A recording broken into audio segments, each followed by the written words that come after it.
¿Cómo es el paciente?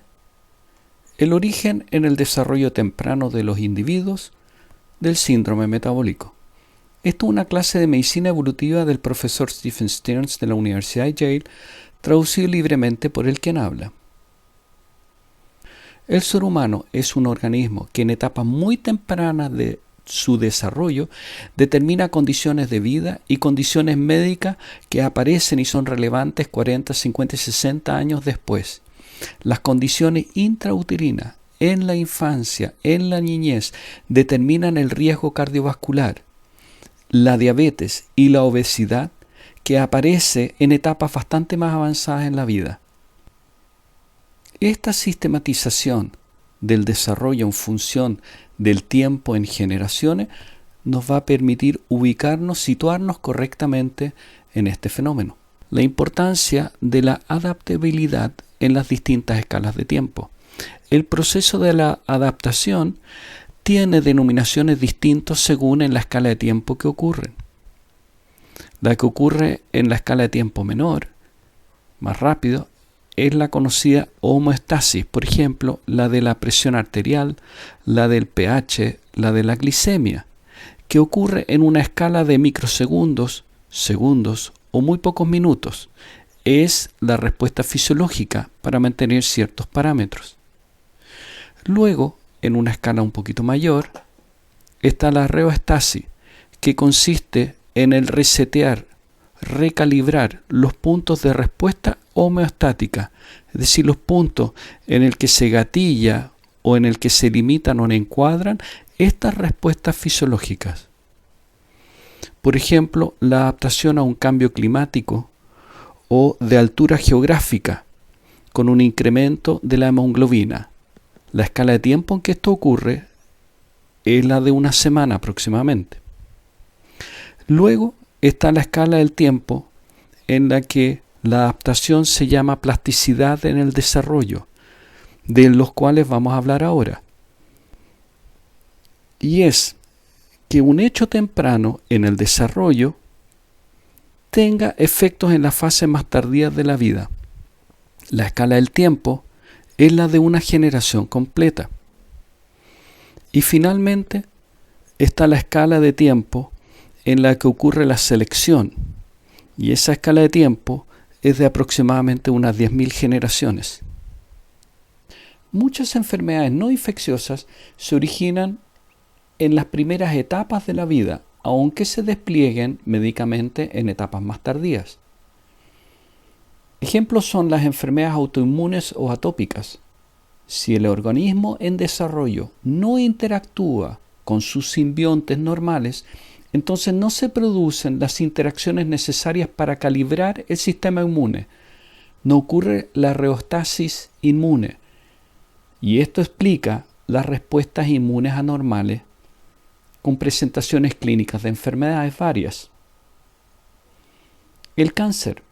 Las mutaciones somáticas que ocurren en el cáncer tienen mayor influencia cuando ocurren en etapas más tempranas del desarrollo, periodo en el cual la división celular es rápida, la distribución de esos genes en un organismo en formación es mucho mayor y en donde, por lo tanto, las consecuencias son enormes. El síndrome metabólico.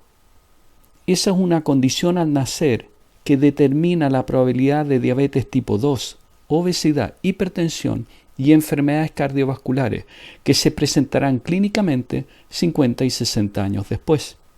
Para explicar semejantes fenómenos existen dos hipótesis hace ya algún tiempo. La primera es la hipótesis del genotipo ahorrativo propuesta por Neal del año 62. Esta está basada en un concepto de determinismo a nivel genético. Él trató de explicar el por qué existe la diabetes, por qué existe desde el punto de vista evolutivo.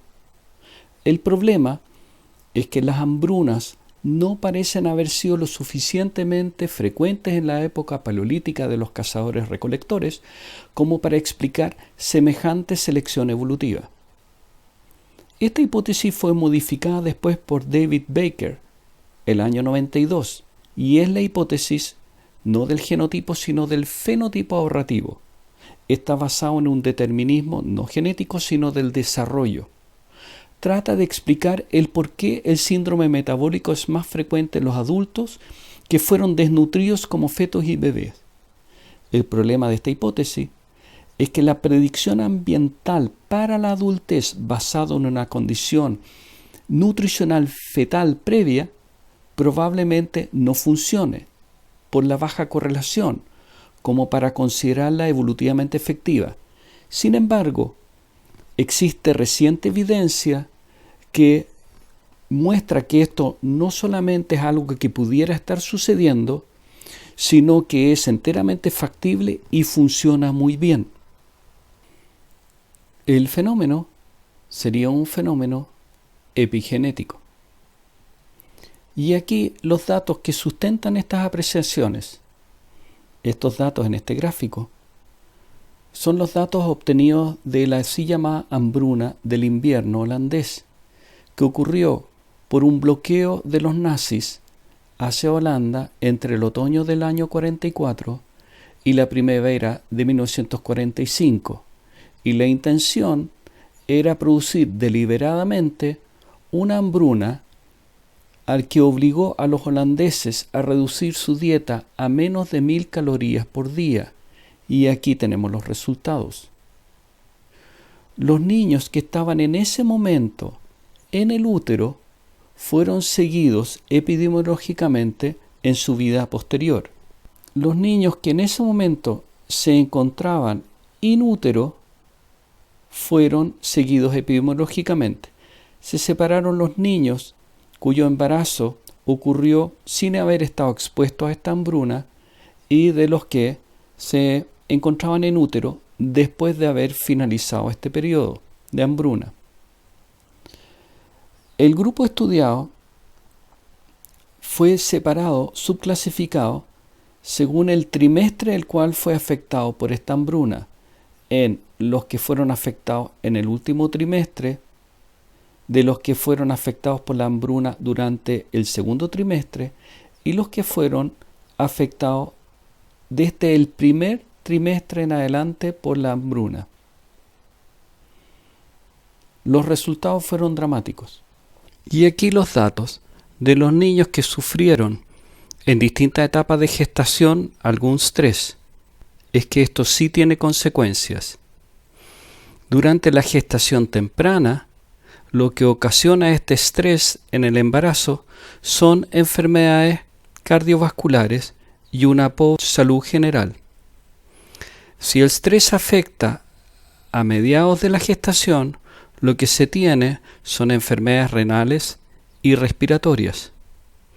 Y si el estrés afecta la etapa final del embarazo, el último trimestre, lo que se obtiene son resistencia a la insulina, es decir, diabetes.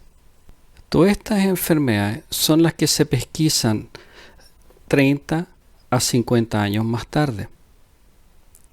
La pregunta que surge es que si esto también se observa en una población que no pasa por hambruna, en una población en condiciones normales.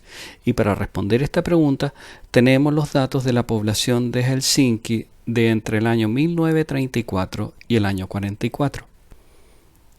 Estos tres gráficos muestran la estatura, el peso y el índice de masa corporal de los niños nacidos aquí arriba con más de 3,5 kilogramos de peso y aquí abajo los niños nacidos con menos de 3,5 kilos de peso. La línea apuntada muestra la normalidad, es decir, una desviación estándar del promedio 0. Y aquí están mostradas las desviaciones estándar o Z-score. La línea gruesa muestra el valor de desviación estándar de 8.760 niños, dividido, como dicho, en los que nacieron con más y con menos de 3,5 kilogramos de peso. Y la línea discontinua en estos tres gráficos muestra el subgrupo de los 290 niños que desarrollaron en una etapa más tardía de su vida una diabetes tipo 2. Y lo que se observa es que la desviación estándar de estos niños que desarrollaron diabetes se empezó a incrementar, a desviar, a tener valores mayores a partir de aproximadamente el segundo año de vida. Un proceso que fue continuo y fue bien continuo a lo largo de su desarrollo, con un impacto en la vida más tardía, pasados los 40, 50 y 60 años, en forma de una diabetes tipo 2. Y aquí están los gráficos para entender el origen del desarrollo de las enfermedades cardiovasculares en la población de Helsinki. Aquí está el gráfico separado para los hombres y para las mujeres. En este gráfico, lo normal es la desviación estándar 0, valor 0, para la estatura, el índice de masa corporal y la estatura. Las personas que desarrollaron la enfermedad cardiovascular se caracterizaron por nacer y mantenerse durante los primeros 2 años de vida con un índice de masa corporal, peso y estatura negativos, y que estos se mantuvieron hasta la edad de 2 años. Aquí también para las mujeres. Lo que se observa después de los 2 años es un incremento, particularmente en las mujeres, un incremento en estos índices, los cuales parecen incluso sobrecompensar, transformándose las mujeres particularmente en obesas hacia la adolescencia. Lo que estos gráficos muestran, tanto para los hombres como las mujeres, es que un muy buen predictor para enfermedad cardiovascular en la adultez es el hecho de haberse manejado con crecimiento, peso e índice corporal bajos con una desviación estándar negativo durante los primeros 2 años de vida y que se corrigieran compensando estos índices de masa corporal, peso y estatura negativos hacia la normalidad, o incluso en las mujeres que llegan a sobrecompensar para el periodo de la adolescencia, llegando a la obesidad. Ese comportamiento de crecimiento sería un buen predictor de enfermedad cardiovascular. Estos son los datos publicados por el Dr. Baker sobre los niños de esta localidad. Él graficó el riesgo de tener enfermedad cardiovascular en la adultez según el peso de recién nacido y el peso que tuvieron esos niños, ahora adultos, al año de vida. Y lo que él observa es pequeñas variaciones tanto en el peso de recién nacido como en el peso al año de vida cambian dramáticamente el riesgo de una enfermedad cardiovascular. Aquí, en este punto, el riesgo de tener una enfermedad cardiovascular es cercano al de la población normal, vale decir, nacer con 9 libras de peso y tener algo más de 22 libras al año de vida, lo pone a uno, según estos índices, en un riesgo normal. Pero si usted nace con 7 libras de peso y al año solamente tiene algo más de 19 libras, ya ha incrementado un 25% el riesgo de una enfermedad cardiovascular en la adultez más avanzada. Y los procesos implicados para este fenómeno son todos procesos muy probablemente epigenéticos, y los mecanismos más específicos estarían mediados por la metilación del DNA, la regulación más específica de codones individuales, modificación de histonas, microRNA, edición de RNA, y probablemente esta lista siga alargándose. Cada uno de estos mecanismos están siendo estudiados por separados. Esta es en realidad la idea de una respuesta adaptativa predictiva, es decir, a futuro. Es un cambio de estrategia en el desarrollo que tiene implícito una postergación del beneficio inmediato y no tiene un beneficio inmediato obvio. Por ejemplo, en la estrategia de cambiar el espesor de la capa externa, el grosor del pelaje, en el caso del ratón de campo. El pelaje es grueso si nace en otoño porque anticipa el invierno. Pero el pelaje es delgado si nace en primavera porque anticipa un verano. Hay, sin embargo, un sesgo en la anticipación. Y esto está dado por el costo del error de predicción. El error de predicción tiene un costo que afecta al fitness y este no es simétrico, no es igual en cada situación. Por ejemplo, si la predicción es la de un entorno de alto valor nutritivo y termina siendo un entorno nutricionalmente pobre, entonces el costo del fitness es bastante mayor, no anticipó. En comparación con una predicción de un entorno nutricionalmente pobre y que termina siendo en un medio ambiente con un alto valor nutricional. En este caso, el costo es algo menor. Por lo tanto, la predicción en los seres humanos tiene un sesgo. Está reforzado el escenario carencial, ya sea un escenario carencial por restricción materna y por la historia evolutiva. Aquí, la condición epigenética al nacer. Y aquí tenemos demostrado cómo la condición epigenética al nacer puede predecir la composición corporal que va a tener el niño en la infancia.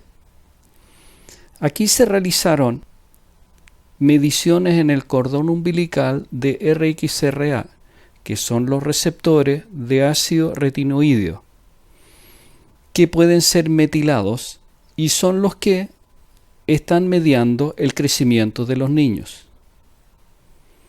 Este gráfico correlaciona la cantidad de masa corporal en grasa de los niños versus la falta de metilación, la demetilación de estos receptores para ácido retinoideo. Y lo que muestran estos gráficos es finalmente cómo la modificación epigenética a través de la metilación de estos receptores modifica la composición corporal de grasa de los niños en edades bastante más avanzadas, es decir, a los 9 y a los 6 años de edad.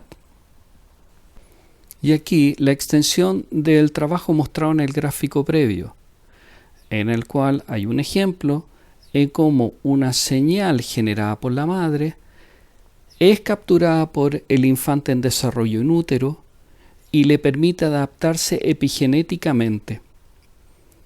El bajo consumo de carbohidratos materna durante el embarazo temprano se ve asociado con un aumento en la actividad del gen promotor de la metilación de este regulador del metabolismo del ácido retinoideo, que es marcador del crecimiento. Y lo que se observa es en este gráfico, aquí en el eje X, el índice de metilación de este receptor RXRA y las distintas ingestas en cuartiles de hidratos de carbono de la madre. Y lo que se observa es que aquellas madres que tuvieron un cuartil muy bajo, el menor de todos, de ingesta de carbohidratos, fueron los que tuvieron la expresión más alta de metilación en los receptores de ácido retinoideo en el cordón umbilical. Y este es un ejemplo en el cual se puede ver como una señal generada por la madre, bajo consumo de hidratos de carbono, es captado por el infante y lo modula in útero epigenéticamente para un escenario futuro. Existe una explicación alternativa, y esto es que el efecto de todo este fenómeno es en realidad un subproducto, no una adaptación. La respuesta está orientada a la sobrevivencia inmediata de los lactantes, lo cual contribuye fuertemente al fitness y a su selección. Los costos se pagan, pero mucho más tarde, en edades que no contribuyen al fitness. Sin embargo, esto deja abierta la pregunta de fondo del por qué, en esta hipótesis, los costos deben ser pagados. Lo lógico y natural en cualquier hipótesis que invoca un mecanismo con algún tipo de restricción es un costo, pero en este caso el costo aún no ha sido ubicado. Resumen. Los acontecimientos en la vida temprana condicionan la salud y la enfermedad en la adultez. Estamos empezando a entender cómo y por qué se originaron estos hechos, pero el mecanismo evolutivo de fondo todavía aún no se conoce en forma completa. Estamos empezando a comprender los mecanismos epigenéticos involucrados. La investigación se ha intensificado, pero aún no se han encontrado todas las respuestas. Esta es una clase del profesor Stephen Stearns de la Universidad de Yale, traducida libremente por el quien habla.